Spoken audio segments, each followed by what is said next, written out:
In this video, we will discuss the features of MxCount, which is A3J Group's app for performing physical counts of inventory in IBM Maximo. When you first launch MxCount, you will be asked to input your username, password, and Maximo URL. We'll start here by entering our password and authenticating against the Maximo environment. When you first log in, you'll be asked to select a storeroom in which you are going to perform your count. If you have a default storeroom associated with your Maximo profile, MxCount will automatically enter you into that storeroom. You can change the storeroom by touching the menu button in the upper left, choosing the storerooms option, and selecting the storeroom that you'd like to perform your count in. In this case, we'll perform our count against the central storeroom.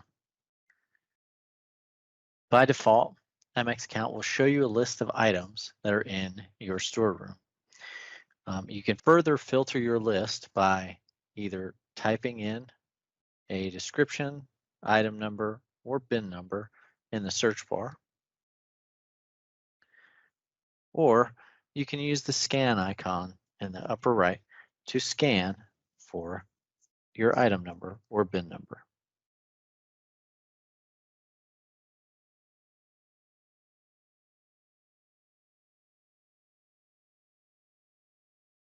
Other ways of defining a list can be found by touching the menu button in the upper left. We can also use saved queries from Maximo, which we can do by touching a Save Queries option, which will show you a list here of saved queries from the system and how many records fall into that list. For example, items not counted in the last 90 days, there are 349 of them. If we select that saved query, you can see we have the filter applied up top and can simply touch the button to remove that filter. Lastly, we have the ability to enter a bin range search. So let's say we wanted to count everything from A-3 to A-5. We can enter that bin range in and have a filter for those items that fall into the A-3 to A-5 bin range.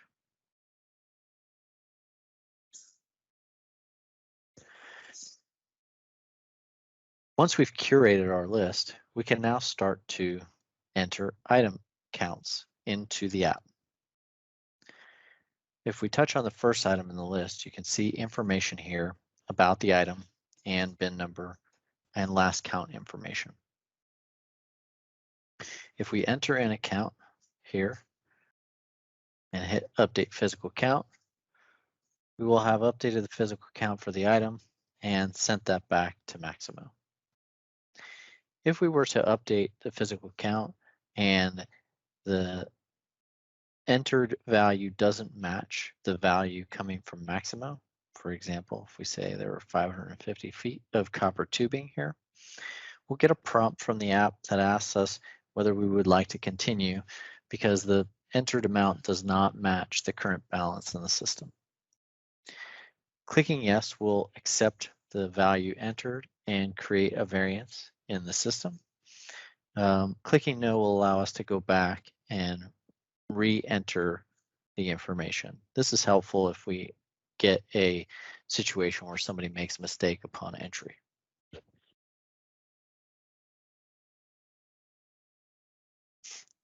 We'll go ahead and click yes here to enter in the physical count.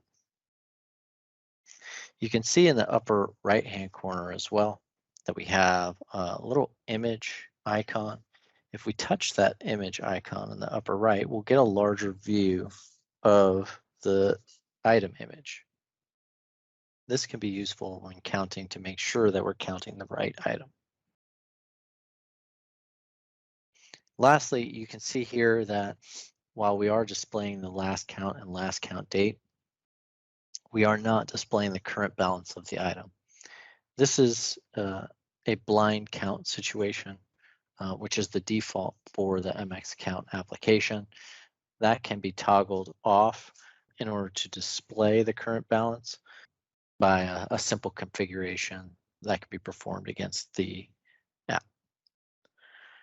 Okay, if we were to go back to our list now, what we can do is see that for the items that we've registered a count for, we get a little green bar there next to those items.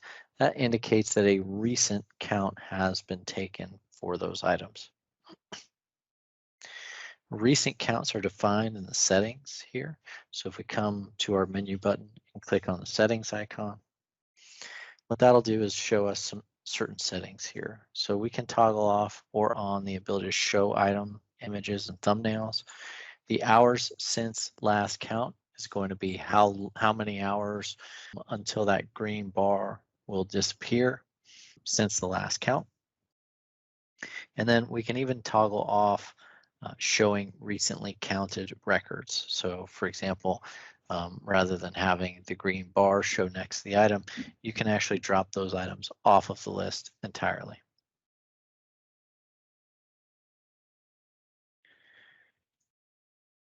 If you were to go offline during your count, MxCount will still work as shown.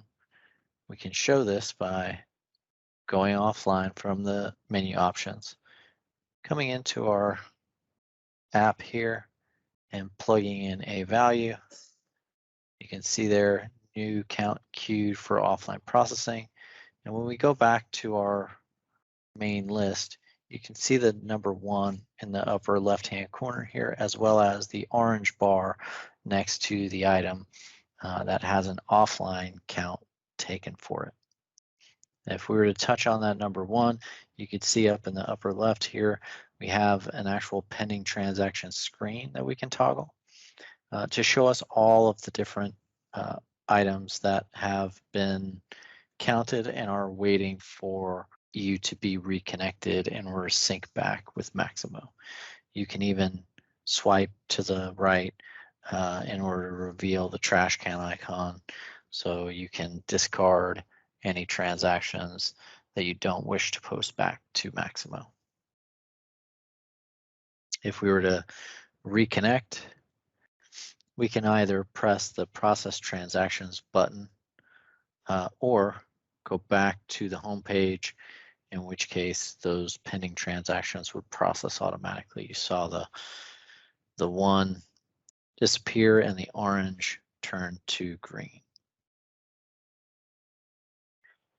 Okay, lastly, what we have the ability to do here is to upload item images to Maximo from the device. So you can see down here we have this clamp carton machine item that does not have an item image associated with it.